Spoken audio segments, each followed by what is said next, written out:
আল্লাহ রাব্বুল আলামিন আমাদেরকে পাঠিয়েছেন তার ইবাদত করার জন্য।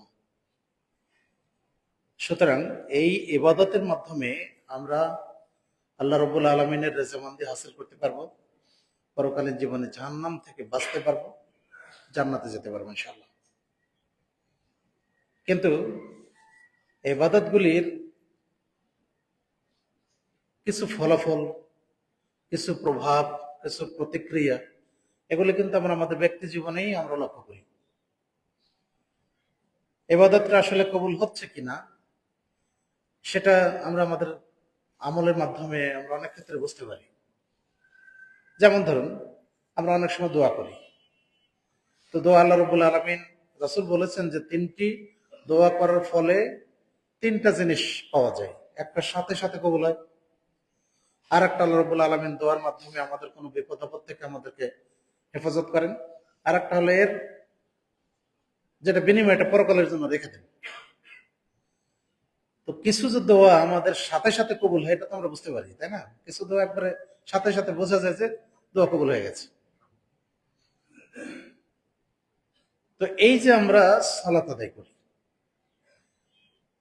ইমানের পরে, আকীদার পরে গুরুত্বপূর্ণ যে ইবাদত সেটা হলো সালাত, নামাজ। আপনারা নামাজ বলেন, আমরা সালাত বলি।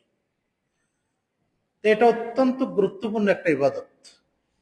কারণ রাসূলুল্লাহ সাল্লাল্লাহু আলাইহি ওয়াসাল্লাম বলছেন, আউয়ালু মা ইউহাসাবু বিহিল আবদু ইয়াউমাল কিয়ামা as-সালাহ, ফাইন সালাহাত সালাহা সাইরু আমালিহি ওয়া ইন ফাসাদাত ফাসাদা সাইরু আমালিহি। কিয়ামতের দিন বান্দার সর্বপ্রথম হিসাব হবে সালাতের। যদি তার সালাত ঠিক হয়, সব আমল ঠিক হবে। যদি তার সালাতটা বাতিল হয়, তাহলে সব আমল বাতিল হবে। সিলসিলা হাদিস সাহিহা 1358। তো এই হাদিসের আলোকে আমরা বুঝতে পারি সালাতটা কতটা গুরুত্বপূর্ণ। যে কারণে শেখ বিন বাজ রাহিমাহুল্লাহ তিনি বলছেন, সালাত হচ্ছে এটা সম্পূর্ণ যাবতীয় ইবাদতের এটা হচ্ছে মানদণ্ড। দাড়ি পড়লে আপনি পরিমাপ করতে পারবেন, যদি বাটখারা ঠিক থাকে, তাহলে সালাত যদি ঠিক হয় আপনার সব ইবাদত ঠিক হবে। আল্লাহ বলছেন, উতলু মা উহিয়া ইলাইকা মিনাল কিতাব, হে মুহাম্মদ তোমার নিকটে যে কিতাব নাযিল করা হয়েছে তুমি এটা পাঠ করে শোনাও, পাঠ করো। ওয়া আকিমিস সালাত, সালাত কায়েম করো। ইন্নাস সালাতা তানহা আনিল ফাহশাই ওয়াল মুনকার, নিশ্চয়ই সালাত মানুষকে অন্যায় অশ্লীল কাজ থেকে বিরত রাখে। ওয়ালা যিকরুল্লাহি আকবার, আল্লাহর জিকির হচ্ছে সর্বোচ্চ। আল্লাহু ইয়ালামু মা তাসনাউন, তোমরা যা করো আল্লাহ সে সম্পর্কে সম্যক অবহিত। সূরা আনকাবুত 45 নম্বর আয়াত। তাহলে আল্লাহ বলছেন যে সালাত আমাদেরকে অন্যায় অশ্লীল কাজ থেকে বিরত রাখবে। কিন্তু সমাজের বাস্তবতা দেখবেন যে একজন মানুষ ৫ ওয়াক্ত সালাত আদায় করে, অন্যান্য অশ্লীল কাজ, অন্যায় কাজের সাথে জড়িত থাকে। একজন মানুষ সে ৫ ওয়াক্ত সালাত একেবারে জামাতের সাথে প্রথম সারিতে থাকে, দেখবেন তার সম্পদ বন্টন করার ক্ষেত্রে ছেলেদের বেশি দেবে, মেয়েদেরকে ঠকাবে। তাহলে এটা তো ঠিক নয়, তাই না? কিন্তু কেন করে? সেই অন্যায়টা থেকে কেন বিরত থাকতে পারছে না? এর একমাত্র কারণ হলো যে আমাদের সালাত হয়তো কোনো কারণে কবুল হচ্ছে না। সেটা যে কোনো কারণ হতে পারে। আবু হুরায়রা রাদিয়াল্লাহু আনহু থেকে বর্ণিত, তিনি বলেন, রাসূলুল্লাহ সাল্লাল্লাহু আলাইহি ওয়াসাল্লাম বলেছেন, আস-সালাতু সালাসাতু আসলাসিন, সালাত হচ্ছে 3 ভাগে বিভক্ত। আত-তুহুরু সুলুসুন, ওয়ার রুকু'উ সুলুসুন, ওয়াস সুজুদু সুলুসুন। পবিত্রতা 1/3, রুকু 1/3, সিজদা 1/3। ফাইন আদ্দাহুন্না ওয়া আদ্দা বিহাক্কিহিন্না, যদি সে এইগুলি সম্পূর্ণ আদায় করে এবং সালাতের অন্যান্য হক যদি তারা আদায় করে, কবিলা মিনহু অকবিলা সাইরু আমালিহি, তাহলে তার পক্ষ থেকে সালাত কবুল হবে আর তার সব আমল কবুল হবে। ওয়া ইন রুদ্দাত সালাতুহু, যদি তার সালাতটাকে প্রত্যাখ্যান করা হয়, রুদ্দাত আলাইহি সাইরু আমালিহি, তার সমস্ত আমলই প্রত্যাখ্যান করা হবে। তাহলে সালাত অত্যন্ত গুরুত্বপূর্ণ না? অত্যন্ত গুরুত্বপূর্ণ।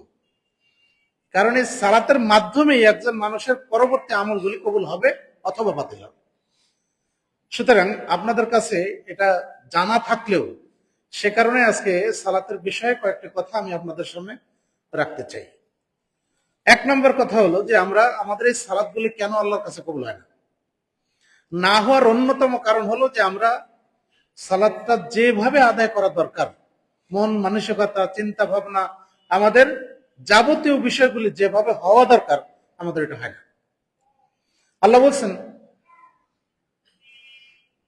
ওমিনান নাসি মান ইয়াবুদুল্লাহ আলা হারফিন, মানুষের মধ্যে এমন কিছু মানুষ আছে যারা দ্বিধা সংকোচ নিয়ে আল্লাহর ইবাদত করে।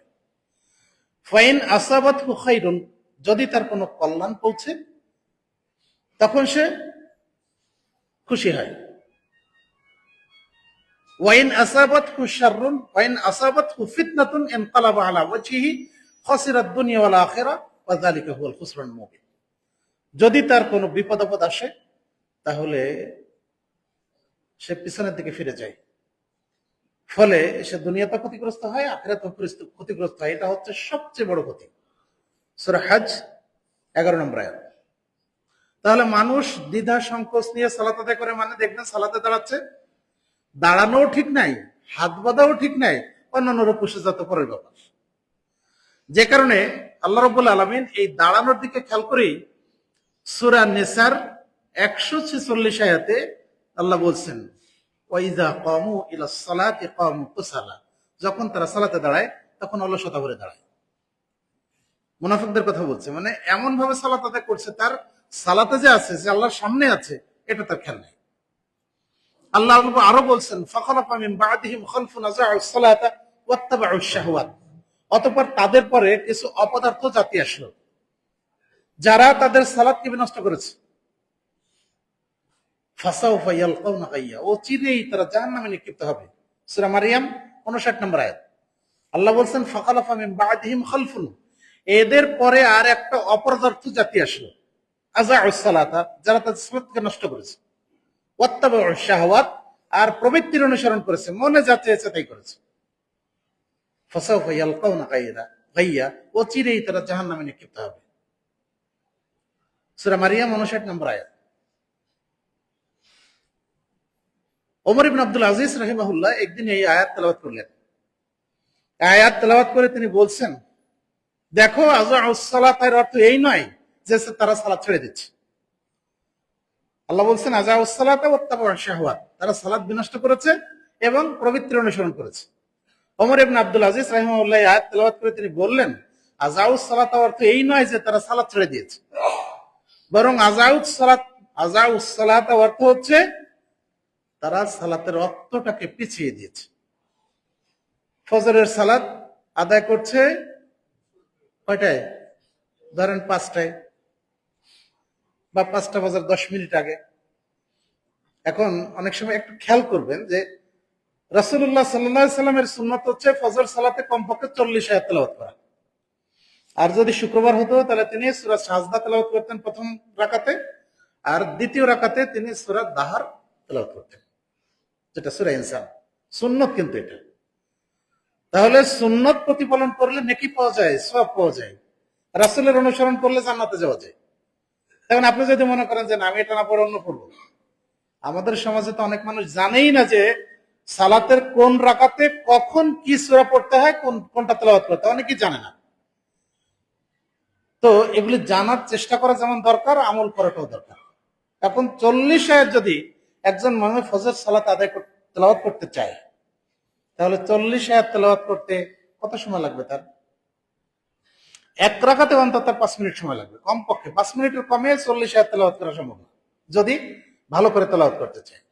দ্বিতীয় রাকাতে আরো 40 আয়াত তেলাওয়াত করবে, তাহলে 10 মিনিট লাগবে। এর সাথে রুকু সিজদা অন্যান্য বিষয়গুলি আছে। তাহলে এখন সূর্য যখন উদিত হয়, দেখা গেল আপনার আমার সালাত ভুল হয়ে গেল কোনো কারণে, এই সালাত সংশোধনের কোনো উপায় নেই আবার পড়া ছাড়া, তখন আপনি কিভাবে পড়বেন? তখন সালাত পড়তে গেলে তো আপনার সূর্য উঠে যাবে। সুতরাং আমরা, আমাদের সমাজে মানুষ একটা হাদিসের উপর আমল করে, সেটা হলো রাসূল সাল্লাল্লাহু আলাইহি ওয়াসাল্লাম ফজরের সালাত ইসফারে পড়েছেন, মানে ফর্সা হয়ে গেলে পড়েছেন। কিন্তু আরো যে হাদিস আছে, রাসূলুল্লাহ সাল্লাল্লাহু আলাইহি ওয়াসাল্লাম গালাসে পড়েছেন, মানে অন্ধকারে পড়েছেন। এমনকি সাহাবীরা বলছেন যে আমরা সালাত পড়ে আমরা অনেক দূরে চলে আসতাম, তারপরে সূর্য উদিত হতো। মহিলা সাহাবীরা সালাত পড়ে তারা দেওয়াল ঘেঁষে চলে যেত, তাদেরকে চেনা যেত না। তার মানে কি তারা ইসফারে পড়তো, ফর্সা অবস্থায় পড়তো, ফর্সা হয়ে গেলে? দুইটা হাদিসের উপরে সমন্বয় করে আমাদের আমল করতে হবে। তাহলে আমরা শুরুটা করবো এমন সময় যেন সেটা আবলক্ত থাকে এবং সেটা অন্ধকারে হয়, আর যখন 40-80 আয়াত তেলাওয়াত করবো তখন তেজপারা হয়েই যাবে, তাহলে 2 হাদিসের উপর আমল হবে। কিন্তু আমাদের সমাজ এটা নাই। যাই হোক, এই যে আমরা রক্ত যখন পিছিয়ে সালাত আদায় করছি, তখন দেখবেন যে একটা যখন সুন্নাত ছেড়ে দেওয়া হয়, তখন আর একটা সুন্নাত এমনিতেই তরক করতে হয়, তরক হয়ে যায় এমনিতেই। তাই না? আপনি যখন দেখবেন যে না, আমি তো দেরি করে ফজরের সালাত দেরি করে শুরু করছি, তাহলে আপনার যদি সময় মতো শেষ করতে হয়, তাহলে আপনি নিশ্চয়ই এমন সূরা তেলাওয়াত করবেন যাতে 3টা বা 5টা আয়াত আছে। সূরা ফিল পড়বেন, সূরা কাউসার পড়বেন, এই ধরনের সূরা পড়ে তো আমরা সালাত শেষ করবো, তাই না? তাহলে একটা সুন্নাত তরক করলে আর একটা সুন্নাত এমনি এমনি তরক হয়ে যায়। সুতরাং আমরা সময় মতো সালাত আদায় করার আপনার আমার চেষ্টা করাটা জরুরি, এবং সেটা যেন আমাদের এই মানে দ্বিধার সংকোচ সালাত আছি না কিসের মধ্যে আছি, এটা যেন না হয়। বরং আমরা ইবাদত করছি, ইবাদতটাকে ইবাদতের মতো করে আদায় করাটা আমাদের জন্য জরুরি। যে কারণে দেখবেন অনেক মানুষ 60 বছর ধরে সালাত আদায় করছে। রাসূল বলছেন সিলসিলা হাদিসে সহিহা 2535 নম্বর হাদিসে, কোন মানুষ 60 বছর ধরে সালাত আদায় করে, তার কোনো সালাতই কবুল হয় না। তাহলে কবুল না হওয়ার বিভিন্ন কারণ হতে পারে। রাসূল বললেন সালাত 3 ভাগে বিভক্ত। একটা হলো আত্তাহুরু সুলুসুন, ওযু 1/3, রুকু 1/3, সিজদা 1/3। তাহলে আমরা যখন ওযু করি, ওযুটা কি হচ্ছে? আপনি খেয়াল করবেন আমার ওযুটা ঠিক আছে কিনা। যদি ওযু হয় সালাত হবে, ওযু না হলে সালাত হবে না। এরপরে আমি রুকু করছি, আমাদের রুকুটা হচ্ছে কিনা, আমরা সিজদা করছি, সিজদাটা হচ্ছে কিনা, আমরা আলোচনায় আসবো ইনশাআল্লাহ। তাহলে এগুলি আপনার আমার খেয়াল করার জায়গা, লক্ষ্য করার জায়গা। যদি না হয় সালাত ত্রুটিপূর্ণ হবে, সালাত হবে না, কারণ এগুলি সালাতের রুকন। রুকন যদি ঠিক না হয় তাহলে সালাত হয় না। 2 নম্বর বিষয় হলো রাসূলুল্লাহ সাল্লাল্লাহু আলাইহি ওয়াসাল্লামের তরিকাতে, তার পদ্ধতিতে সালাত না হওয়া। সহিহ বুখারী হাদিস নাম্বার 757, হাদিস নাম্বার 757 সহিহ বুখারী। আবু হুরায়রা রাদিয়াল্লাহু আনহু বলছেন যে এক রাসূলুল্লাহ সাল্লাল্লাহু আলাইহি ওয়াসাল্লাম মসজিদে বসে আছেন, আর এক লোক আসলো, এসে 2 রাকাত সালাত আদায় করলো, এরপর রাসূলুল্লাহ সাল্লাল্লাহু আলাইহি ওয়াসাল্লামকে সালাম দিলেন। আল্লাহ রাসূল সাল্লাল্লাহু আলাইহি ওয়াসাল্লাম সালামের উত্তর দিলেন, এরপর বললেন ইরজি ফাসাল্লি ফা ইন্নাকা লাম তুসাল্লি, তুমি ফিরে যাও, আবার সালাত আদায় করো, কারণ তুমি সালাত পড়ো। 3 বার রাসূল তাকে ফিরিয়ে দিলেন। এরপর তৃতীয়বার সালাত শেষ করে এসে বলছে ওয়াল্লাযী বা'সাকা বিল হক, আল্লাহ রাসূল যে সত্তা আপনাকে সত্য সহকারে প্রেরণ করেছেন, তার কসম করে বলছি, মা উহসিনু যালিকা, আমি এর চেয়ে ভালো সালাত আদায় করতে জানি, ফাআল্লিমনি, আপনি আমাকে শিক্ষা দিন। রাসূলুল্লাহ সাল্লাল্লাহু আলাইহি ওয়াসাল্লাম তখন বললেন ইযা কুমতা ইলা সালাতে, যখন তুমি সালাতে দাঁড়াবে তখন সোজা হয়ে দাঁড়াবে, একদম সোজা হয়ে দাঁড়াতে হবে, আঁকা বাঁকা নয়, সোজা হয়ে। ফাকরা মা তায়াসসারা মাআকা মিনাল কুরআন, অতঃপর তুমি কোরআনের থেকে পড়বে, তোমার নিকটে যা সহজ হয় সেটা তুমি কোরআন থেকে পড়বে। সুম্মারকা, অতঃপর তুমি রুকু করবে, হাত্তা তা'তাদিলা রাকিআ, হাত্তা তাতমাইন্না রাকিআ, তুমি রুকু করবে যেন তুমি প্রশান্তি সহকারে তোমার রুকুটা হয়, এভাবে রুকু করবে। সুম্মারফা রা'সাকা, অতঃপর তুমি তোমার মাথা উঠাবে, হাত্তা তা'তাদিলা কায়িমান, তুমি যেন সোজা হয়ে দাঁড়াও, এইভাবে তুমি সোজা হয়ে দাঁড়াবে। সুম্মাসজুদ, অতঃপর তুমি সিজদা করবে, হাত্তা তাতমাইন্না সাজিদান, তুমি সিজদা করবে প্রশান্তি সহকারে, সিজদাটা প্রশান্তি সহকারে হয়। সাহাবায়ে কেরাম রাসূল সাল্লাল্লাহু আলাইহি ওয়াসাল্লামের সিজদা সম্পর্কে, রুকু সম্পর্কে, দাঁড়ানো সম্পর্কে কি বলেছেন? রাসূল রুকু করলে মনে হতো যে তিনি দাঁড়াতে ভুলে গেছেন, আর যখন তিনি উঠে দাঁড়াতেন তখন আমরা মনে করতাম যে সিজদা করতে ভুলে গেছে। যখন তিনি সিজদা করতেন তখন আমাদের মনে হতো যে রাসূল সাল্লাল্লাহু আলাইহি ওয়াসাল্লাম ওঠার কথা ভুলে গেছেন। তাহলে কত দীর্ঘ করে করতেন। তাতমাইন্না কায়িমান, তাতমাইন্না সাজিদান, তাতমাইন্না রাকিআন, তার মানে হলো প্রশান্তি সহকারে সিজদা করা, প্রশান্তি সহকারে রুকু করা, প্রশান্তি সহকারে বসা। এখন আমি যদি তাড়াহুড়া ভিতরে থাকি, তাহলে আমার রুকুও ঠিক হবে না, আমার সিজদাও ঠিক হবে না, আমার বসাটাও ঠিক হবে না, এমনকি বসা হবেই না। তো এইভাবে যদি সালাত আদায় করা যায় তাহলে সালাতটা কি হবে? রাসূল তাকে বললেন যে তুমি এইভাবে করবে, ওয়াফআল যালিকা ফি সালাতিকা কুল্লিহা, তুমি এইভাবে তোমার পূর্ণ সালাতে এভাবে আদায় করো। সুনানে আবু দাউদ হাদিস নাম্বার 730। আবু হুমায়দ আস-সাঈদী রাদিয়াল্লাহু আনহু তিনি বলছেন যে আমি সাহাবীদের মজলিসে, যেখানে আবু কাতাদা রাদিয়াল্লাহু আনহু ছিলেন, 10 জন সাহাবী উপস্থিত, সেখানে আমি গিয়ে বললাম যে আমি আপনাদেরকে রাসূলের সালাত শিখাতে চাই। তখন তারা বললেন যে তুমি কি আমাদের চেয়ে রাসূলের সালাত সম্পর্কে বেশি জানো, নাকি তুমি আমাদের চেয়ে রাসূলের সাথে বেশি থেকেছো? তখন তিনি বললেন যে না, আমি আপনাদের চেয়ে বেশিও জানি না, আবার আমি রাসূলের সাথে আপনাদের চেয়ে বেশিও থাকিনি। তখন তারা বললেন ঠিক আছে, যখন তুমি স্বীকার করলে তো এবার বল। তখন তিনি বললেন যে রাসূলুল্লাহ সাল্লাল্লাহু আলাইহি ওয়াসাল্লাম যখন তিনি সালাত আদায় করার ইচ্ছা করতেন তখন তিনি সোজা হয়ে দাঁড়াতেন, যাতে করে তার প্রত্যেকটি হাড্ডি যথাযথ স্থানে চলে যায়। এরপরে সুম্মা কাব্বারা, তারপরে তিনি তাকবীর বলতেন, হাত্তা ইউহাযি বিহিমা মানকিবাইহি। তিনি তাকবীর বলতেন এবং দুই হাত উঠাতেন এমন অবস্থায় যেন তার কাঁধ বরাবর হয়। অন্য হাদিসে কান বরাবর আছে, কিন্তু এই হাদিসটাতে কাঁধ বরাবর কথা আছে। উঠাতেন এমন ভাবে যেন তার দেহ কাঁধ বরাবর হয়। তাহলে আমাদের রফুলিয়াদান যদি পেট বরাবর হয়, রফুলিয়াদান হবে? হবে না। মনে রাখবেন তাকবীরে তাহরিমা কিন্তু ফরজ। তাকবীরে তাহরিমা যদি না হয় সালাত হবে না। তাহলে ফরজ তাকবীর আপনি দিচ্ছেন, সেখানে আপনি তাকবীর বলতে দিয়ে কেউ বলছেন এরকম, কেউ বলছেন এরকম, আবার কেউ করছেন এরকম, তাহলে তো কোনোটা হচ্ছে না। হাদিস দুইটা, এই হাদিসে রাসূলুল্লাহ সাল্লাল্লাহু আলাইহি সাল্লামের সালাত সম্পর্কে বলছেন কাঁধ বরাবর। রাসূল তাকবীর এইভাবে বলতেন যেন তার কাঁধ বরাবর হয়। অন্য হাদিসে এসেছে কান বরাবর হয়। কান বরাবর অর্থ মানে এরকম নয়, তা তো মাথার উপর উঠে গেল। কান বরাবর মানে এই হাত কানের লতি বরাবর থাকে। এরপরে তিনি সুম্মা সুম্মা ইয়াকরাউ, তিনি তিলাওয়াত করতেন মা তায়াসসারা মাআহু মিনাল কোরআন, কোরআনের যা তার জন্য সহজ হতো তিনি ওখান থেকে তেলাওয়াত করতেন। সুম্মা কাব্বারা, অতঃপর তিনি তাকবীর বলতেন, হাত্তা ইউহাযি বিহিমা মানকিবাইহি, রুকুতে যাওয়ার জন্য তাকবীর বলতেন এবং তার দুই হাত উঠাতেন যাতে তার কাঁধ বরাবর দুই হাত থাকতো। এরপর তিনি রুকু করতেন। তিনি রুকুনটা এমন ভাবে করতেন যে তার মাথা উপরের দিকেও থাকতো না, নিচের দিকেও থাকতো না, সমান সমান থাকতো। তাহলে আমাদের রুকুটা আমরা কিভাবে করি? আমাদের মাথা ঠিক আছে, আমাদের মাজা কোমর এটা ঠিক আছে?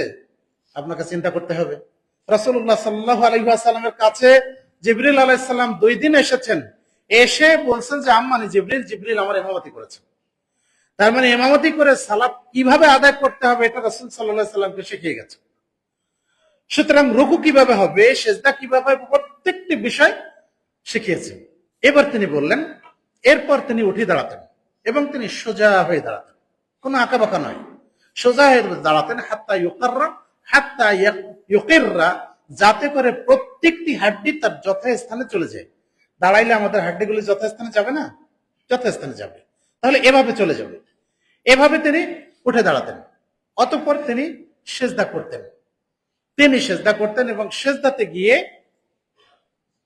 তিনি তার দুই হাত, এই যে এই পার্শ্ব থেকে তার দুই হাত তিনি দূরে রাখতেন। আমাদের এরকম করলে এটা সুন্নত নয়। আপনি পাশে মিলিয়ে রাখাটা এটা সুন্নত নয়। তাহলে আপনার হাড্ডিটা, এই হাতটা এই পার্শ্ব দেশ থেকে দূরে থাকবে। ও হাত ব্যথাটা ভুলে গেছে। রাসূলুল্লাহ সাল্লাল্লাহু আলাইহি ওয়াসাল্লাম তিনি তাকবীরে তাহরিমা বলে হাত বাঁধতেন। এবার হাত কোথায় বাঁধতেন? এই হাদিসে বুকের উপরের কথা আছে। 3টা হাদিস আছে। একটা হলো কাফ আলাল কাফ, মানে এটাকে বলা হয় কাফ, মানে হাতে তালু, তাহলে এটাকে বলে তালু। কাফ আলাল কাফ, তালুর উপরে তালু। রোজ কালার রোজ, কবজির উপরে কবজি, এটাকে বলা হয় কবজি। আর জেরা আলা জেরা, জেরা আলা জেরা, এখান থেকে এই পর্যন্ত জেরা বলা হয়। এই জেরা আলা জেরা, 3টি হাদিস আছে, সহিহ হাদিস। আল্লাহ রাসূল সাল্লাল্লাহু আলাইহি ওয়াসাল্লাম বুকের উপর রেখেছেন, এরকম কয়েকশো হাদিস আছে যে আল্লাহ রাসূল সাল্লাল্লাহু আলাইহি ওয়াসাল্লাম তিনি বুকের উপর রেখেছেন। যাই হোক, এখন যারা আমাদের যে সমস্ত ভাইয়েরা নাভির নিচে রাখেন, একটা জিনিস আমাদের জানা দরকার, সেটা হলো এই, বাম হাতের উপরে ডান হাত রাখতে হবে, কোনো মতপার্থক্য নেই এই ব্যাপারে। বাম হাতের উপরে যে ডান হাত রাখতে হবে এই ব্যাপারে কোনো মতামত নাই, মানে মতপার্থক্য নেই। এখন বাম হাতের উপরে যদি আমি ডান হাত রাখতে চাই, তাহলে নিশ্চয়ই বাম হাতের পিঠের উপরে এভাবে রাখবো, তাই না? অথবা এভাবে রাখবো, যেভাবে হোক। কিন্তু বাম হাতের উপরে ডান হাত রেখে যদি আপনি নিচের দিকে দেন, তাহলে কি উপরে থাকবে বাম হাত? ডান হাত নিচে চলে গেল না? তাহলে আপনাকে খেয়াল করতে হবে। দেখুন, এক সময় আপনাদেরকে বলেছি যে আমাদের সমাজের মানুষ যেহেতু আরবি বুঝে না, সেজন্য কখন কি করবে সেটাও জানে না। সিয়ামের নিয়ত করছে, নাওয়াই তুয়ান আসু মাগাদান, নাওয়াই তুয়ান আসু মাগাদান। আরবি হিসেবে সূর্যাস্তের পরেই কিন্তু আর একদিন শুরু হয়, তাই না? আজকে কি বার? শুক্রবার। শুক্রবার কতক্ষণ থাকবে? যতক্ষণ এই সূর্য আছে। সূর্য অস্তমিত হবে, শনিবার শুরু হবে। তাহলে আমরা সাহারি খাই কখন? সাহারি কখন খাই? শেষ রাতে। তার মানে শেষ রাতে যদি আপনি আমাদের প্রচলিত নিয়মেও বলেন, তাহলে 12টার পরে তো অন্য দিন, তাই না? যদি আমরা সৌরবর্ষ হিসাব করি, তাহলে 12টার পরে তো অন্য দিন। আপনি নিয়ত করছেন নাওয়াই তু আনাসুম আগাদান, আমি নিয়ত করছি যে আগামী দিন সিয়াম রাখবো, তাহলে নিয়তটা হবে? ভুল হচ্ছে না? ঠিক এইরকম করে আমাদের মধ্যে এমন কিছু আমল আছে যে আমরা করে ফেলি, জিনিসটা কিন্তু আমাদের অজান্তে ভুল হয়ে যাচ্ছে। ডান হাতের উপর বাম হাত রাখতে হবে, এতে কোনো মত পার্থক্য নাই। এরপর আপনি কোথায় রাখবেন আপনি দেখেন। সহি হাদিসে কখনো তাহতাসুরা নাই। যতগুলি হাদিস আছে জয়ীফ হাদিস, তাহতাসুরা মানে নাভির নিচে, সবগুলি জয়ীফ হাদিস, হাদিস সহি নয়। যাই হোক, সেটা ভিন্ন বিষয়। এবার রাসূলুল্লাহ সাল্লাল্লাহু আলাইহি ওয়াসাল্লাম কোরআন তেলাওয়াত করতেন। আমার আপনার তেলাওয়াত কিভাবে হয়? আমরা দুনিয়ার সবকিছু পড়তে পারি, সবকিছু পড়ে শেষ করে দিলাম, কিন্তু কোরআন তেলাওয়াত করতে গিয়ে আমাদের যত ঝামেলা, আমাদের যত সমস্যা, আমরা কোরআন তেলাওয়াত ঠিক মতো পড়তে পারি না। আল্লাহ বলছেন, ওয়াল্লাযীনা ইযা আতাইনাহুমুল কিতাবা, ওয়াল্লাযীনা আতাইনাহুমুল কিতাবা ইয়াতলুনাহু হাক্কা তিলাওয়াতিহি। ওই সমস্ত লোক যাদেরকে আমরা কিতাব দিয়েছি, তারা এর যথাযথ হক আদায় করে তেলাওয়াত করে। সূরা বাকারা 121 নম্বর আয়াত। আল্লাহ বলছেন, যাদেরকে কিতাব দিয়েছি তারা এর হক আদায় করে তেলাওয়াত করে। আমি আপনি সূরা ফাতিহা বা অন্যান্য সূরা আমরা তেলাওয়াত করছি এক নিঃশ্বাসে সূরা শেষ। তাহলে আপনার আমার তেলাওয়াতটা ঠিক হচ্ছে কিনা? আল্লাহ বলছেন সূরা মুজাম্মিল, আল্লাহ রাব্বুল আলামিন বলছেন, ওয়ারাত্তিলিল কুরআনা তারতিলা, কোরআন তেলাওয়াত করো ধীরে সুস্থে। আপনি কোরআন তেলাওয়াত করছেন একেবারে ঝড়ের বেগে, তাহলে আপনার সালাতে আপনি কোরআন তেলাওয়াত করছেন দ্রুত ঝড়ের বেগে, আপনার সালাতটা কি হবে? উম্মে সালামা রাদিয়াল্লাহু আনহা থেকে বর্ণিত, তিনি বলেন, কানা কিরাতু রাসূলিল্লাহি সাল্লাল্লাহু আলাইহি ওয়াসাল্লাম ইউকাত্তিউ, আল্লাহ রাসূল সাল্লাল্লাহু আলাইহি ওয়াসাল্লামের কিরাত ছিল ভাঙা ভাঙা। কানা ইয়াকরাউ আলহামদুলিল্লাহি রাব্বিল আলামিন সুম্মা ইয়াকুফু, তিনি তেলাওয়াত করতেন আলহামদুলিল্লাহি রাব্বিল আলামিন, অতঃপর তিনি থামতেন। আর রহমানির রহিম সুম্মা ইয়াকিফু, তিনি বলতেন আর রহমানির রহিম, তারপরে থামতেন। কানা ইয়াকরাউ মালিকি ইয়াউমিদ্দিন, এইভাবে তিনি মালিকি ইয়াউমিদ্দিন, ইয়্যাকা না'বুদু ওয়া ইয়্যাকা নাস্তাঈন এইভাবে তেলাওয়াত করতেন। আর আমরা তেলাওয়াত করছি এক নিঃশ্বাসে সূরা ফাতিহা 7 আয়াত শেষ। তাহলে বলেন তো, এটা কি রাসূলের সুন্নাত নাকি এটা আল্লাহর নির্দেশ? আল্লাহও বলেন নাই, রাসূল সাল্লাল্লাহু আলাইহি ওয়াসাল্লাম এটা বলেননি। তাহলে আমি আপনি এইভাবে এই তেলাওয়াত করে সালাত আদায় করছি, এই সালাত আল্লাহ রাব্বুল আলামিন কি কবুল করবেন? না, আল্লাহ কবুল করবেন না। তো সাহাবী বলছেন, রাসূলুল্লাহ সাল্লাল্লাহু আলাইহি ওয়াসাল্লাম তিনি তেলাওয়াত করতেন, এরপরে তিনি রুকু করতেন, রুকুতে তার মাথা উপরেও থাকতো না, মাথার নিচের দিকেও যেত না। এরপর তিনি উঠে দাঁড়াতেন এবং সেখানে তিনি হাত উঠাতেন। ইয়ারফাউ ইয়াদাইহি হাত্তা ইউহাযি বিহিমা মানকিবাইহি, তিনি তার দুই হাত উত্তোলন করতেন এবং তার কাঁধ বরাবর দুই হাত সমান হতো। এরপরে তিনি সিজদা করতেন। সিজদায় গিয়ে তিনি সাধ্যমতো সিজদা করতেন এবং তার হাতটা এই পার্শ্ব দেশ থেকে দূরে থাকত। রাসূলুল্লাহ সাল্লাল্লাহু আলাইহি ওয়াসাল্লাম বলছেন যে আমাকে 7টা অঙ্গে সিজদা করার জন্য আল্লাহ রাব্বুল আলামিন নির্দেশ দিয়েছেন। 7 অঙ্গে সিজদা করার জন্য আল্লাহ নির্দেশ দিয়েছেন। 7 অঙ্গের মধ্যে 2 হাত, 2 হাঁটু এবং 2 পায়ের বৃদ্ধাঙ্গুলি, আর হচ্ছে কপাল, কপালের সাথে নাক যুক্ত হবে। বলেন তো আমাদের সিজদাটা কি এই 7 অঙ্গে সিজদা হচ্ছে? আপনি সিজদা করছেন 2 পা উপরে থাকছে অথবা দিয়ে অন্য কিছু করছেন। আপনি সিজদা করছেন হয়তো কপাল ঠেকে আছে, নাক ঠেকেনি, হয়তোবা নাক লেগে আছে মাটিতে কিন্তু মাথা লাগেনি। এইভাবে বিভিন্ন ধরনের আমাদের ইবাদতগুলি হয়। ফলে রাসূলের পদ্ধতিতে যদি ইবাদত না হয়, এই ইবাদত আল্লাহর কাছে কবুল হয় না। এবার সাহাবী বললেন যে রাসূলুল্লাহ সাল্লাল্লাহু আলাইহি ওয়াসাল্লাম তিনি উঠে বসতেন এবং তার এই বাম পাটা বিছিয়ে দিতেন আর ডান পাটা তিনি খাড়া করে রাখতেন। আপনার যদি বসতে সমস্যা হয়, অনেক মানুষ স্থূল দেহ বিশিষ্ট আছেন, মোটা দেহ বিশিষ্ট আছেন, তাদের জন্য অনেক সময় পা খাড়া রাখাটা কষ্টকর হয়, অথবা আপনার যদি পায়ে কোনো সমস্যা থাকে সেটা ভিন্ন কথা, কিন্তু স্বাভাবিকভাবে পাটা খাড়া রাখা দরকার এবং বাম পাটা বিছিয়ে দিয়ে তার উপরে বসা দরকার। অনেকে দেখবেন যে দুই পাই খাড়া করে ওর উপরে বসছেন, কেউ আবার দুই পাই বিছিয়ে দিয়ে মাঝখানে বসছেন। তাহলে সালাতের এই বিভিন্ন পদ্ধতি হওয়ার কারণে দেখা যায় যে সালাতগুলি আল্লাহ রাব্বুল আলামিনের কাছে কবুল হয় না। এরপর তিনি বললেন, যখন তিনি তৃতীয় রাকাতে উঠতেন, দ্বিতীয় রাকাত শেষ, এবার দ্বিতীয় রাকাতে, বৈঠকটা এটা, দ্বিতীয় রাকাতে তিনি এইভাবে বসতেন। তৃতীয় রাকাতে যখন তিনি উঠতেন তখন তিনি ইয়ারফাউ ইয়াদাইহি হাত্তা ইউহাযি বিহিমা মানকিবাইহি, দুই হাত উঠাতেন এবং তার কাঁধ বরাবর দুই হাত রাখতেন। এরপরে তিনি বলছেন, ওয়া আম্মাস সিজদাতুল্লাতি ফিহি তাসলিম, যে সেজদায় সালাম আছে, তার মানে শেষ বৈঠক, তাই না? যে সেজদায় সালাম আছে ওই সেজদায় তিনি কি করতেন, এই বাম পাটা ডান পায়ের নিচ দিয়ে বের করে দিতেন, ওই ওয়াররেকু, এবং তিনি বাম নিতম্বের উপরে বসতেন। বুঝা গেছে? এটাকে বলা হয় তাওয়াররুক করা। তিনি বাম পাটা ডান পায়ের নিচ দিয়ে বের করে দিতেন, ওই ওয়াররেকু, এবং তিনি তাওয়াররুক করতেন, মানে বাম নিতম্বের উপরে বসতেন, এইভাবে বসতেন। অতঃপর তিনি সালাম ফেরাতেন। এই যে রাসূল সাল্লাল্লাহু আলাইহি সাল্লামের সালাম, মানে তাকবীরে তাহরিমা থেকে সালাম পর্যন্ত পুরো বর্ণনা যখন দিলেন, তখন এই 10 জন সাহাবী তারা সবাই বলছেন, সাদাক্তা, তুমি সত্য বলেছো। সাহাবীদের সামনে মিথ্যা বলে কি পার পাবে? সম্ভব নয়। এরপর তারা এই 10 জন বলেছেন, হ্যাঁ তুমি ঠিক বলেছো। তাহলে আমার আপনার সালাত এইভাবে হচ্ছে কিনা আপনাকে আমাকে মিলিয়ে নিতে হবে। আপনি দেখতে পারেন আবু দাউদ হাদিস নাম্বার 730, এই হাদিসের ডিটেইলস বর্ণনা আছে, দেখে নিতে পারেন। তাহলে আমাদের সালাত কি এইভাবে রাসূল সাল্লাল্লাহু আলাইহি সাল্লাম যেভাবে আদায় করেছেন এইভাবে কি হচ্ছে? সহিহ বুখারী হাদিস নাম্বার 631, রাসূল বলছেন, সাল্লু কামা রাআইতুমুনি ইউসাল্লি, সালাত ওইভাবে আদায় করো যেভাবে আমাকে আদায় করতে দেখেছো।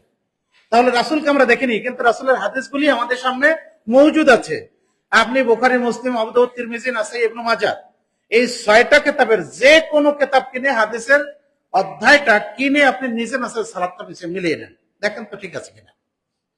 আমরা বহু টাকা তো খরচ করি, তাই না? অনেক টাকা খরচ করি জীবনে। তো পরকালীন জীবনে যে ইবাদতের মাধ্যমে আমি আপনি জান্নাতে যেতে চাই, তার জন্য কি 200-500 টাকা আমরা খরচ করতে পারি না? আমি আপনি আমার আপনার সালাতটা আমরা মিলিয়ে নেই যে সালাতটা রাসূলুল্লাহ সাল্লাল্লাহু আলাইহি ওয়াসাল্লামের তরিকায় হচ্ছে কিনা, তার পদ্ধতিতে হচ্ছে কিনা। 3 নম্বর বিষয় হলো আমাদের আমলগুলি, এগুলি আমরা নিখুঁত করার চেষ্টা করি না। মনে করি যে করলেই হলো, কোনোভাবে এটা আদায় করলেই হলো। এটা যে যেভাবে রাসূল পড়েছেন এইভাবে হওয়া দরকার, এই মন মানসিকতা নিয়ে আমরা খুব কমই আদায় করি। আয়েশা রাদিয়াল্লাহু আনহা থেকে বর্ণিত, তিনি বলেন, রাসূলুল্লাহ সাল্লাল্লাহু আলাইহি ওয়াসাল্লাম বলেছেন, ইন্নাল্লাহা আহাব্বা, নিশ্চয়ই আল্লাহ রাব্বুল আলামিন ভালোবাসেন, পছন্দ করেন, আইয়া আমালা আহাদুকুম আমালান, তোমাদের কেউ যখন কোনো আমল করে, আইয়ুতকিনাহু, সেটা যেন সে সূক্ষ্মভাবে নিখুঁতভাবে করে, খাঁটিভাবে করে, তার মধ্যে যেন কোনো সমস্যা না থাকে। সিলসিলা হাদিস সহিহা 1113 নম্বর হাদিস। তাহলে আমলটা নিখুঁতভাবে করাটা আমার জন্য জরুরি, আপনার আমার জন্য জরুরি। একাধিকবার তো আপনাদের সামনে বলেছি, রাসূল সাল্লাল্লাহু আলাইহি ওয়াসাল্লামকে জিবরিল এসে জিজ্ঞেস করলেন, মুহাম্মদ আখবিরনি মাল ইহসান, এ মুহাম্মদ তুমি আমাকে সংবাদ দাও যে ইহসান কাকে বলে। তখন তিনি বললেন, আনতা আবুদাল্লাহা কাআন্নাকা তারাহু ওয়া ইল্লাম তাকুন তারাহু ফাইন্নাহু ইয়ারাক, সালাত এইভাবে আদায় করবে যেন তুমি আল্লাহকে দেখছো। যদি সেটা সম্ভব না হয় তাহলে তুমি মনে করবে যে আল্লাহ তোমাকে দেখছেন।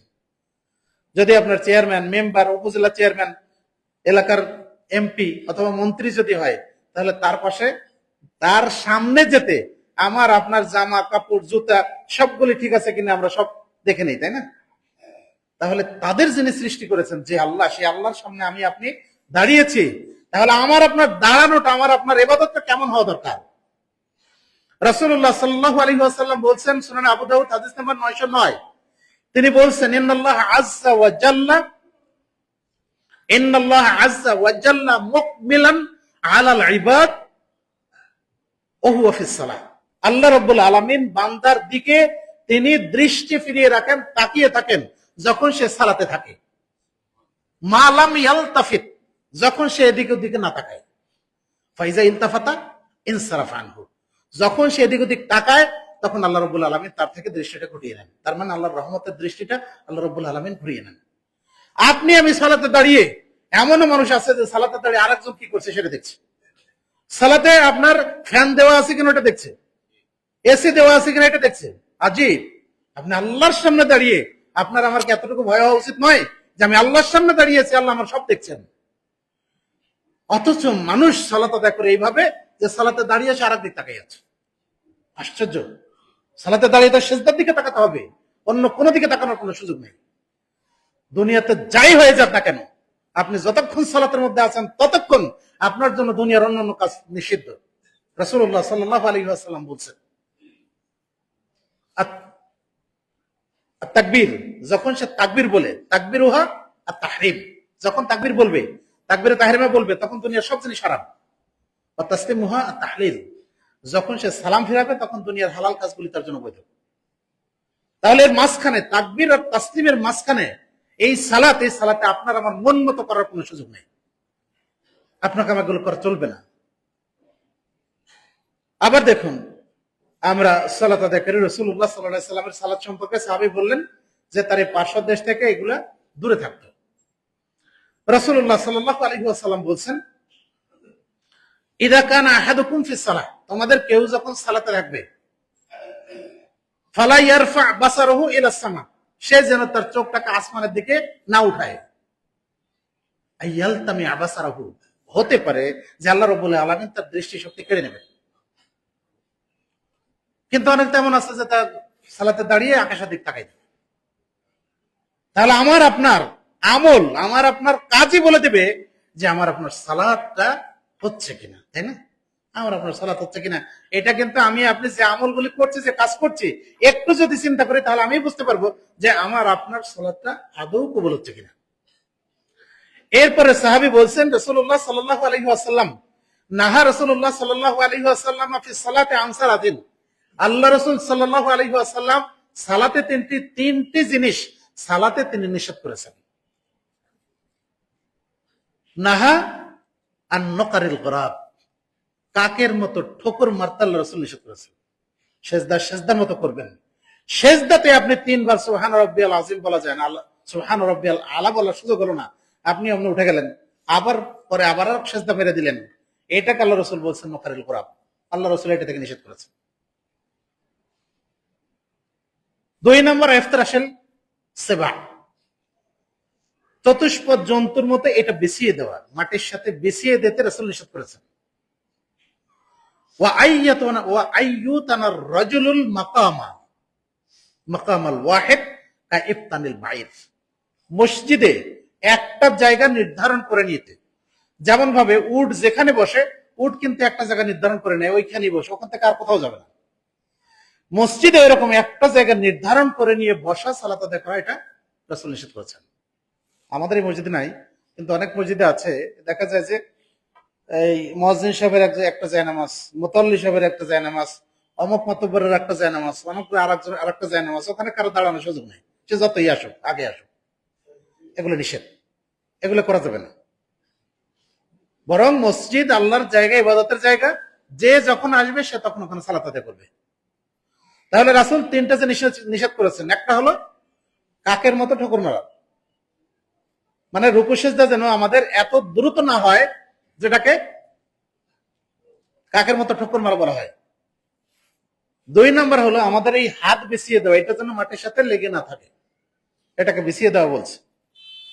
আর 3 নম্বর হলো মসজিদে একটা জায়গা যেন আমরা নির্ধারণ করে না নিই।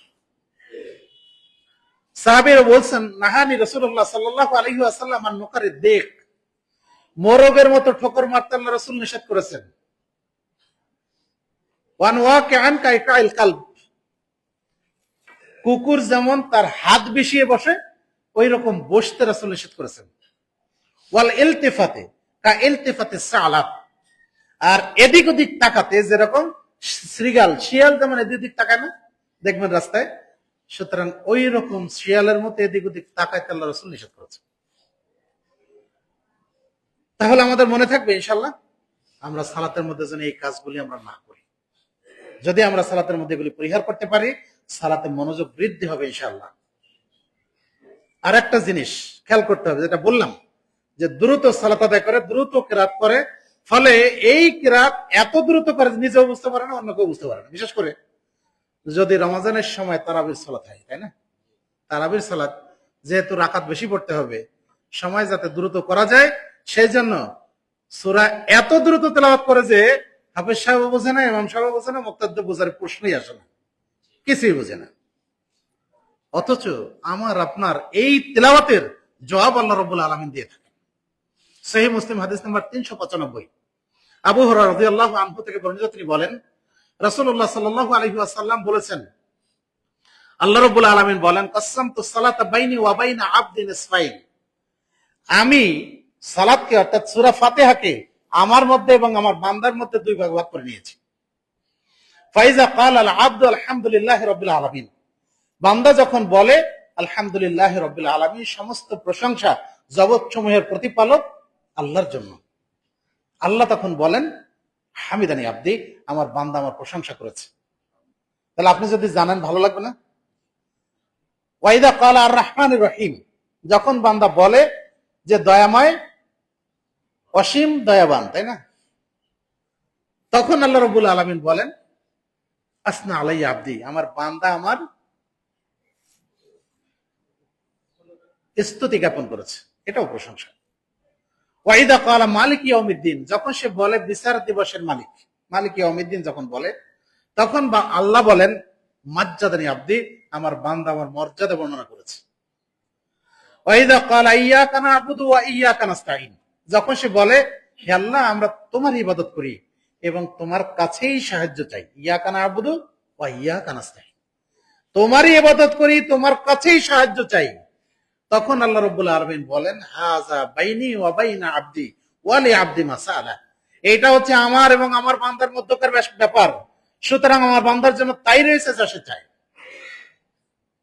তাহলে আমি আপনি এটা জানলে ভালো লাগবে না? ওয়াইদা ক্বালা ইহদিনাস সিরাতাল মুস্তাকিম সিরাতাল লাযিনা আন'আমতা আলাইহিম গায়রিল মাগদুবি আলাইহিম ওয়ালাদ দাল্লিন, যখন সে বলে আল্লাহ তুমি আমাকে সরল সঠিক পথ প্রদর্শন করো, ওই সমস্ত লোকের পথ যাদেরকে তুমি পুরস্কৃত করেছো, এবং তাদের পথ নয় যাদের প্রতি তুমি অসন্তুষ্ট হয়েছে এবং যারা পথভ্রষ্ট হয়েছে, তাদের পথ নয়। তখন আল্লাহ রাব্বুল আলামিন বলেন হাযা লি আবদি ওয়া লি আবদি মা সাআলা, এটা আমার বান্দার জন্য এবং আমার বান্দার জন্য তাই রয়েছে যা সে প্রার্থনা করে। তাহলে বলুন তো, আমি যদি এই সালাতের প্রত্যেকটি দোয়া, প্রত্যেকটি তেলাওয়াত, প্রত্যেকটি কিরাতের অর্থ যদি আমরা বুঝি, তাহলে আমার আপনার মনোযোগ বৃদ্ধি হবে না? তখন কি দৃষ্টি অন্যদিকে থাকবে? অসম্ভব, সম্ভব নয়। রাসূলুল্লাহ সাল্লাল্লাহু আলাইহি সাল্লাম বলছেন, বান্দা যখন সালাতে দাঁড়ায় তখন ইউনাজি রাব্বাহু, সে তার রবের সাথে কথা বলে। ইউনাজি না যা ইউনাজি মানে হচ্ছে কানে কানে কথা বলা। তাহলে মোনাজাত কোথায়? সালাতে, সালাতের বাইরে নয়, মোনাজাত সালাতে। সুতরাং ফালিয়ানজুর আহাদুকুম বিমা ইউনাজিহি বিহি, তোমাদের প্রত্যেকের খেয়াল করা দরকার যে সে তার রবের সাথে কি কথা বলছে। তাহলে আমরা চেষ্টা করব আমাদের সালাত, আমাদের ইবাদত যেন আল্লাহ যেভাবে করতে বলেছেন, রাসূল যেভাবে দেখিয়েছেন আমাদের জন্য ওইভাবে হয়, আমরা যেন এর বাইরে অনর্থক কোনো কাজ না করি। 3 নম্বর বিষয় হলো, যে ইবাদত পরকালীন জীবনে আপনাকে আমাকে মুক্তি দিবে, এই ইবাদতটা দুনিয়াবি কোনো স্বার্থে, দুনিয়াবি কোনো উদ্দেশ্যে প্রতিপালন করা, যদি এটা করা হয় তাহলে ইবাদত আল্লাহ রাব্বুল আলামিন কবুল করেন না। আল্লাহ রাব্বুল আলামিন বলছেন মান কানা ইউরিদু হারসাল আখিরাহ নাজিদ লাহু ফি হারসিহি, যে ব্যক্তি আখিরাতের ফসল কামনা করে আমরা তার জন্য আরো বাড়িয়ে দিয়ে থাকি। ওমান কানা ইউরিদু হারসাদ দুনিয়া নুতিহি মিনহা ওয়া মা লাহু ফিল আখিরাতি মিন নসিব, আর যে ব্যক্তি দুনিয়ার ফসল কামনা করে আমরা তাকে কিছু দিয়ে থাকি, পরকালীন জীবনে তার কোনো অংশ নেই। সূরা শূরা 20 নম্বর আয়াত। তাহলে বলুন তো, আমার ইবাদতের মাধ্যমে আমি আপনি কি চাচ্ছি, উদ্দেশ্যটা কি? ইবাদত কি আল্লাহর জন্য না ইবাদত বান্দার জন্য? ইবাদত অবশ্যই আল্লাহর জন্য হতে হবে। আল্লাহ বলছেন কুলিন্না সালাতি ওয়া নুসুকি ওয়া মাহইয়ায়া ওয়া মামাতি লিল্লাহি রাব্বিল আলামিন। হে মুহাম্মদ, তুমি বলে দাও, নিশ্চয়ই আমার সালাত, আমার কুরবানি, আমার জীবন, আমার মৃত্যু কেবলমাত্র আল্লাহ রাব্বুল আলামিনের জন্য। সূরা নাম 162 নম্বর আয়াত। তাহলে আমার আপনার সালাত এটা আল্লাহর জন্য হতে হবে। দেখুন তো আমার আপনার সালাত আল্লাহর জন্য হচ্ছে কিনা, আপনাকে আমাকে চিন্তা করতে হবে আল্লাহর জন্য হচ্ছে কিনা। আনাস রাদিয়াল্লাহু আনহু থেকে বর্ণিত, তিনি বলেন রাসূলুল্লাহ সাল্লাল্লাহু আলাইহি ওয়াসাল্লাম বলেছেন, মান কানাতিল আখিরাতু হাম্মাহু জাআলাল্লাহু গিনাহু বাইনা আইনাইহি, জাআলাল্লাহু গিনাহু ফি কলবিহি ওয়া জামাআ লাহু শামলাহু ওয়া আতাতু দুনিয়া ওয়া হিয়া রাগিমাতুন। যে ব্যক্তি পরকালীন জীবনটা যার লক্ষ্য হবে, আল্লাহ রাব্বুল আলামিন তাকে অন্তরে অল্পে তুষ্টি দান করবেন, অন্তরটা ভরে দেবেন, অল্প পেলেই হয়ে যাবে যে যথেষ্ট। আর তার সমস্যাগুলো আল্লাহ রাব্বুল আলামিন সমাধান করে দেবেন।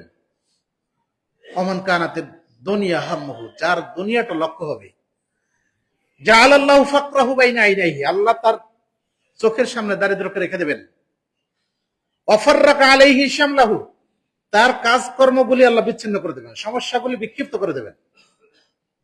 ওয়ালাম ইয়াতিহি মিনাদ দুনিয়া ইল্লা মা কুদ্দিরা লাহু, দুনিয়ার কেবল অতটুকুই পাবে যতটুকু তার তকদিরে লেখা আছে, এর বেশি তার পক্ষে পাওয়া সম্ভব নয়।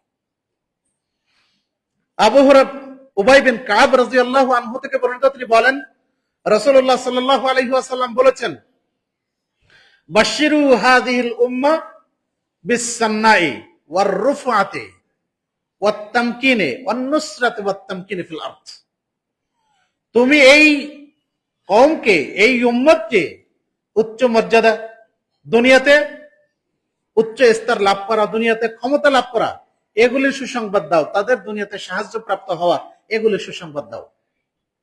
ফামান আমিলা মিনহুম আমালাল আখিরাতি লিদ-দুনিয়া, সুতরাং তাদের মধ্যে যে ব্যক্তি আখিরাতের আমলটাকে দুনিয়ার জন্য করবে,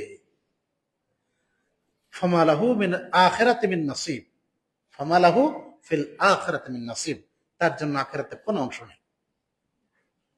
তাহলে দেখুন তো, সমাজের এমন অনেক মানুষ আছে সালাত আদায় করছে সমাজের ভয়, তাহলে আল্লাহর ভয় তো করছে না, আল্লাহর রাস্তায় করছে না।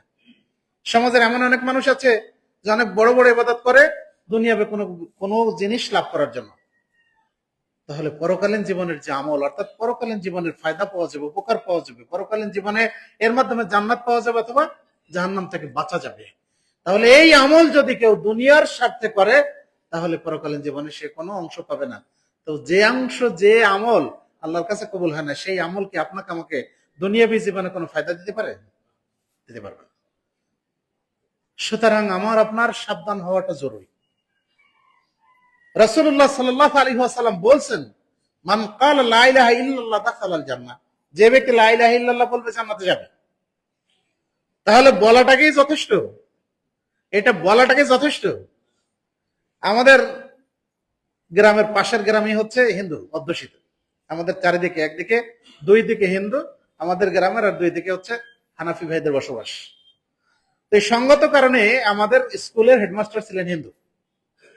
উনি একদিন বলছেন ক্লাসে এসে, ধর্মীয় টিচার নেই, উনি আসছেন, এসে বলছেন তোমাদের 4টা কালেমা আর তোমাদের 10টা সূরা আমার মুখস্থ আছে।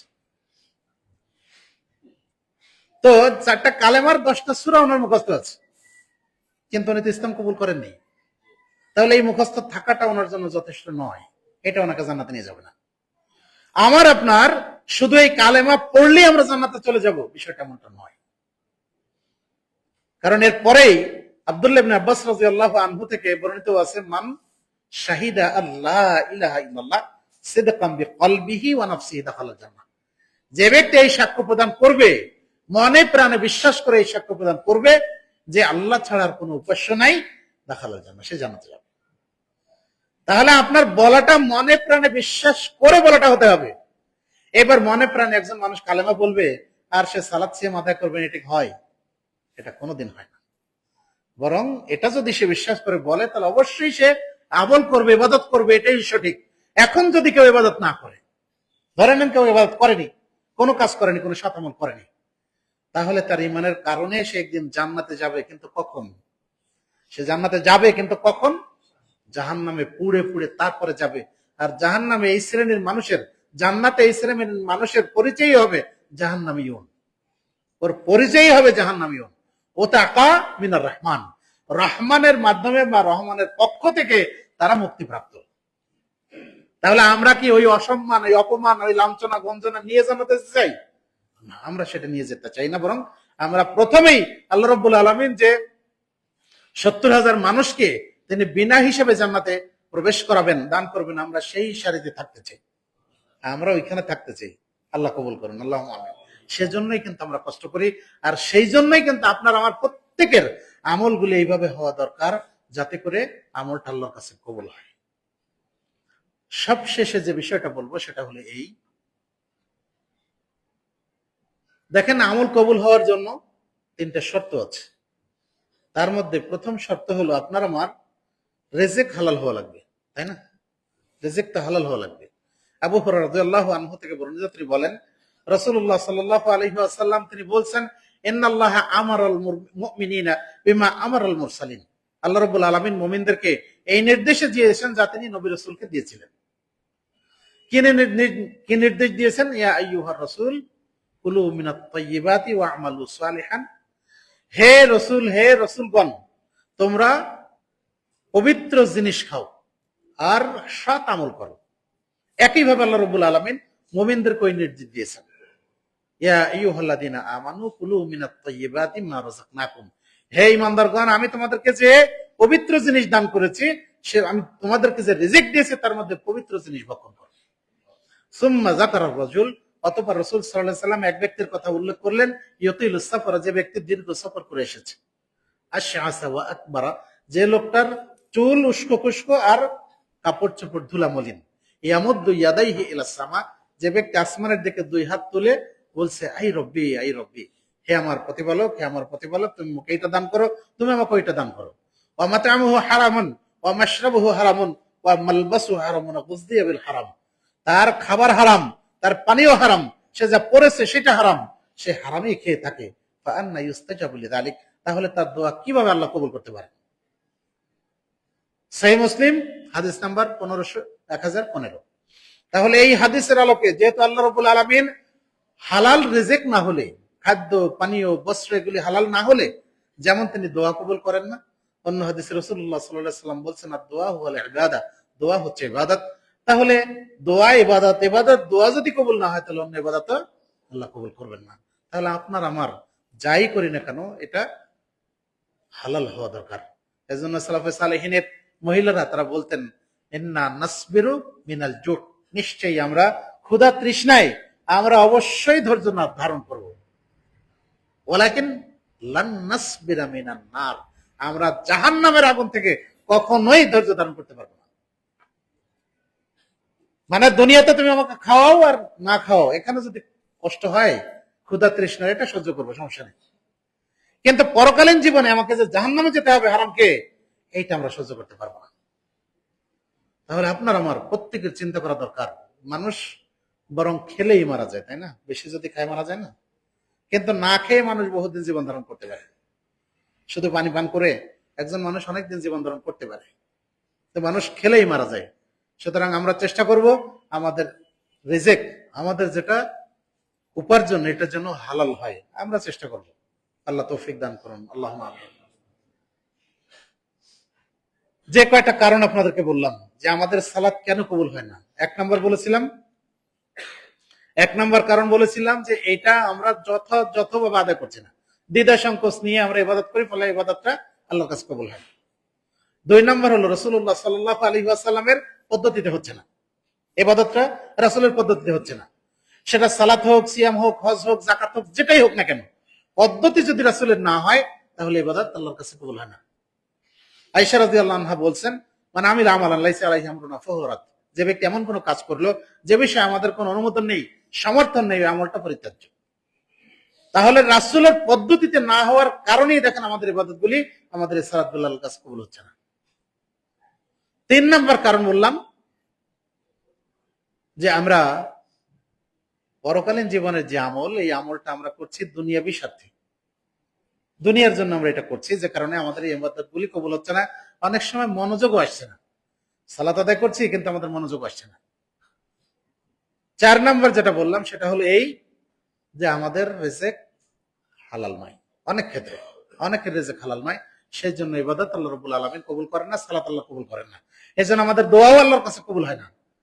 আমরা চেষ্টা করব আপনার আমার ইবাদত কম হোক, ইবাদতের পরিমাণ কম হোক, কিন্তু সেটা যদি কোরআন এবং সহিহ হাদিস অনুযায়ী সম্পাদিত হয়, এই কম ইবাদত কালকে আমাদের মাঠে আপনাকে আমাকে জান্নাতে নিয়ে যাবে। কিন্তু ইবাদতের পরিমাণ বেশি আর সেগুলি শিরক বিদআতে ভরপুর, এই ইবাদত আল্লাহর কাছে 4 পয়সা মূল্য নাই। সুতরাং আমার আপনার ইবাদত আমরা যতটুকু করতে পারি না কেন, এতটুকু যেন কোরআন হাদিস অনুযায়ী সম্পাদিত হয়, রাসূল সাল্লাল্লাহু আলাইহি সাল্লাম যেভাবে দেখিয়েছেন, যেভাবে করতে বলেছেন ওইভাবে হয়, তাহলে কম ইবাদতই কালকে আমাদের মাঠে আমাদের জান্নাতের জন্য যথেষ্ট হবে ইনশাআল্লাহ। পক্ষান্তরে ইবাদতের পরিমাণ যতই বেশি হোক না কেন, যদি সেখানে শিরক বিদআত থাকে, যদি সেখানে রাসূলের সুন্নাত বিরোধী আমল থাকে, তাহলে ইবাদত আল্লাহর কাছে কবুল হয় না। আল্লাহ রাব্বুল আলামিন আমাদের সবাইকে কবুল করুন।